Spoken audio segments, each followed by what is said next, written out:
I'm required to turn up as a bit of extra pair of hands every now and again.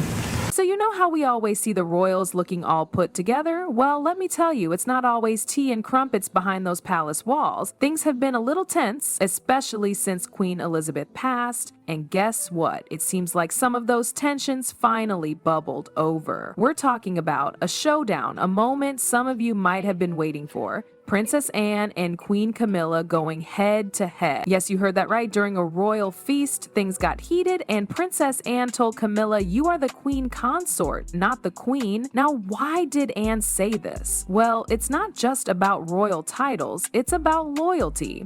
Anne was super close to her mom, Queen Elizabeth, and she felt that Camilla shouldn't be more than a queen consort. Some say Anne thinks Camilla has been overstepping, gaining too much influence. Apparently, Anne even warned Camilla about this before, telling her to stick to being the queen consort. This whole thing has caused some serious tension, and many believe this disagreement is the reason for Anne's continued coldness towards Camilla. People talked about the fact that I might have been selected, but it was very much might have been selected. I mean, the horse and I did have to appear, at least anyway, that year, and we didn't manage really to do that, so we didn't get that close. It would have been much worse if one had gone very well, and been picked. This wasn't just a random outburst either.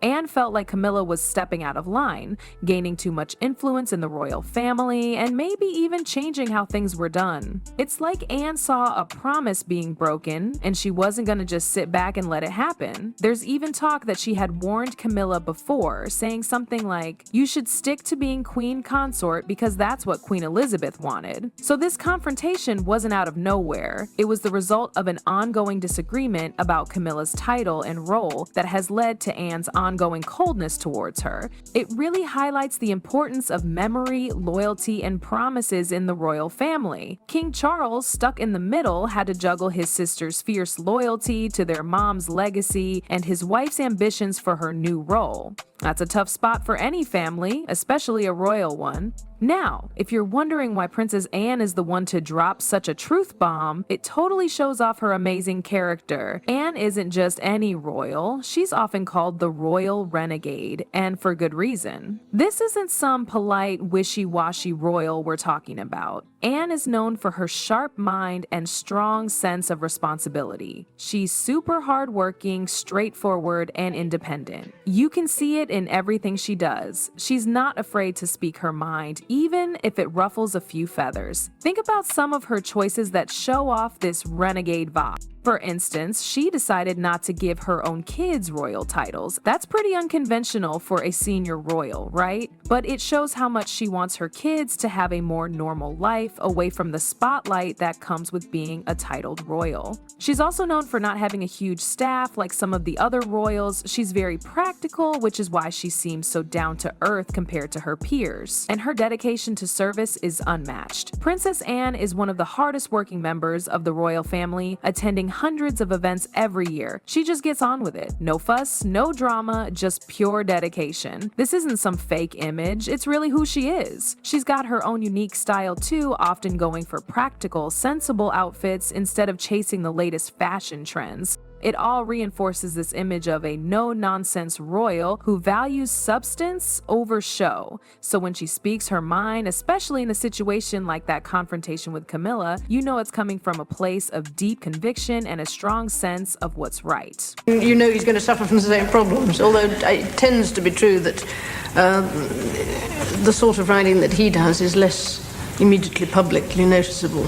Alright, so here's the deal. Princess Anne is definitely not one to hold back, and if we want to understand the tension between her and Camilla, we've got to rewind a bit. Trust me, it gets a little messy. There's a whole romantic history involving Anne, Camilla, and a guy named Andrew Parker Bowles. You might be surprised, but both Anne and Camilla had a thing for Andrew, the same Andrew who ended up marrying Camilla.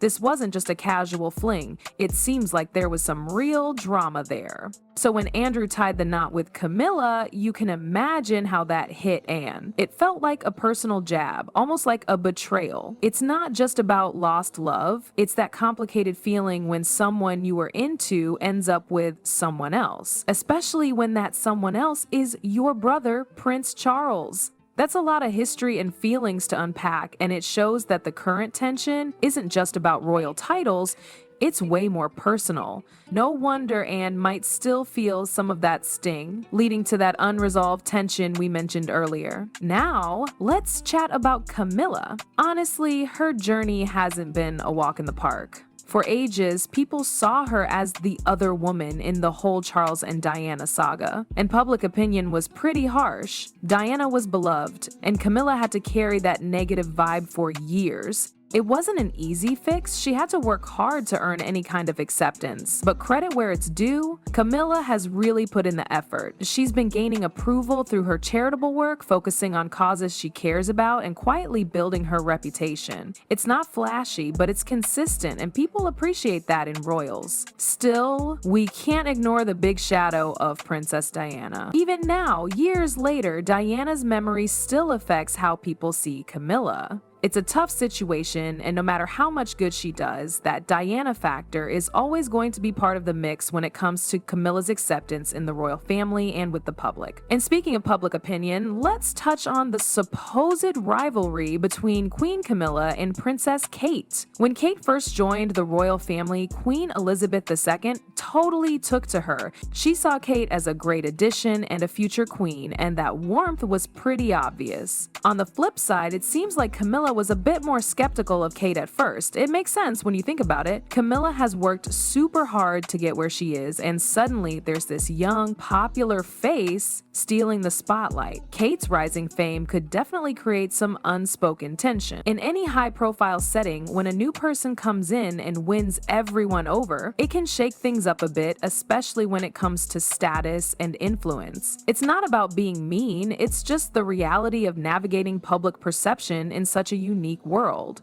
William's mother was this massive, iconic figure, the most famous figure of our age. Is that worrying? Is that intimidating? Do you think about that a lot, both of you? You particularly, Kate, obviously. Well, obviously it'd be, I would love to have met her, and she's obviously, she's an inspirational woman to look up to, obviously to this day, and, you know, going forward and things. You know, it is, you know, it's a wonderful family. The members who I've met have achieved a lot, and, you know, very inspirational. Right, so we've discussed the messy past and the little rivalries, but let's be real. We can't talk about Camilla and the royal family without mentioning the Diana factor. It's like this invisible vibe that still affects so many relationships in the palace, and it definitely plays a big role in how Camilla and Kate get along. Here's the deal. The Diana factor really hits home in this relationship through Prince William. Remember, he went through his parents' very public and painful split. He saw how Camilla impacted his mom, Princess Diana, up close. So it's no shocker that there's a bit of coldness in how he interacts with Camilla. This isn't just gossip. Our sources say that William's feelings are totally shaped by her role in his parents' breakup. It's a deep issue that's not going away anytime soon. Even though he's grown up and accepted his dad's marriage, that childhood pain is always gonna linger. It's just human nature, right? So while Kate might be all about building her own relationship with Camilla, William's feelings are a big deal, and that creates a bit of distance between Camilla and Kate since William is Kate's husband. It's a pretty complicated family situation, like many families, but with the royal spotlight on it. Now let's dive into the two women who are always in the public eye, Camilla and Kate. They're like a tale of two royals, super different in how they got to where they are now.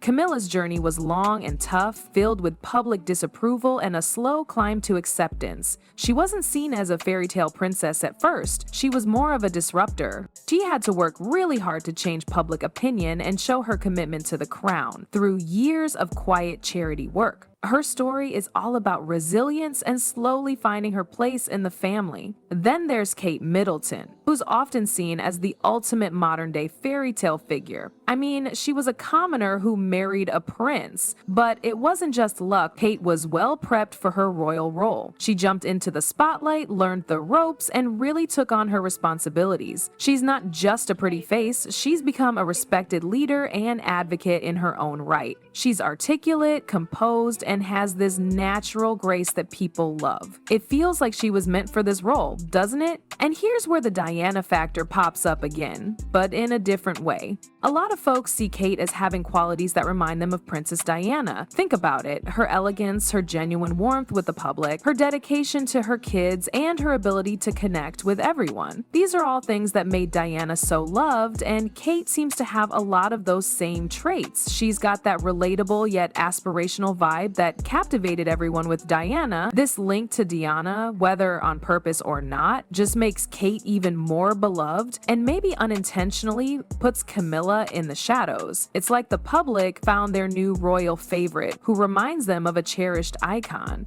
Very lovely It was to quite see you. a frosty journey. I'll bet it Yeah, was. sorry, we're a bit late, I'm afraid. Perfectly okay. How's His Majesty? He's fine, thank you very much. Thank Looking you. forward to getting back to work. Absolutely. Thank you very much. So when you look at Camilla and Kate, you're not just seeing two wives of kings, you're seeing two totally different legacies playing out in the same royal family. One came from a controversial background and built her reputation slowly, while the other seemed perfectly made for the role, quickly winning over the public and echoing a much-missed figure. All these dynamics, personal stories, and public perceptions come together to create the complex picture of the modern British monarchy, with all these intertwined histories and shifting dynamics. Will these tensions truly fade, or are they here to stay? Let me know your thoughts in the comments, and if you found this video interesting, please make sure to hit that like button and subscribe to the channel for more royal insights.